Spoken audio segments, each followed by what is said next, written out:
Hello అండి, welcome back to my channel Vaishnavi's Vantillu. ఈరోజు నేను మా ఆయనకి లంచ్ బాక్స్ కోసం వాంగీబాత్ చేశాను. సింపుల్ అండ్ ఈజీగా, ఎప్పుడైనా ఏదైనా తోచకపోతే క్విక్గా అయిపోయే రెసిపీ ఇది.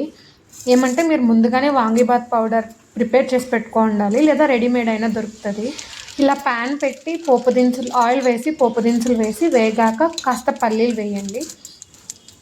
పల్లీలు వేగాక అందులోకే కరివేపాకు, ఎండుమిర్చి వేయండి.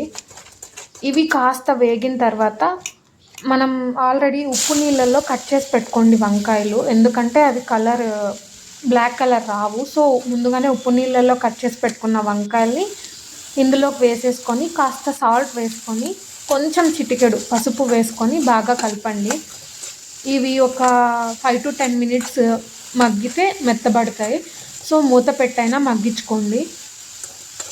ఇలా బాగా కలుపుతూ అప్పుడప్పుడు తిప్పుతూ ఇలా ఈ కలర్ వచ్చే వరకు, వంకాయ ఇలా మెత్తబడే వరకు మగ్గించుకోండి. చూడండి, ఇలా మెత్తబడాలి. అప్పుడు దీంట్లోకి మనం ఆల్రెడీ ప్రిపేర్ చేసి పెట్టుకుంటాం వాంగీబాత్ పౌడర్. ఆ పౌడరు 1 or 2 tablespoons వేయండి. వేసి బాగా కలపండి. కలిపిన తర్వాత వేడివేడిగా ఉన్న అన్నంని, కుక్ చేసి పెట్టుకున్న రైస్ని అందులోకి వేసి, తర్వాత కాస్త పల్లీలు వేసి పైన మళ్ళీ 1 or 2 tablespoons of vangibath powder వేస్తే రైస్లోకి కూడా పడుతుంది. అందుకే పైన ఇంకొక స్పూన్ వేయాలి. తర్వాత ఒక 2 నిమ్మకాయలు తీసుకొని వాటి రసాన్ని ఇందులోకి వేయండి. ఇలా నిమ్మకాయ రసం పిండిన తర్వాత మొత్తం రైస్ని కలిపేసేయండి. అంతే, వేడివేడిగా వాంగీబాత్ రెడీ.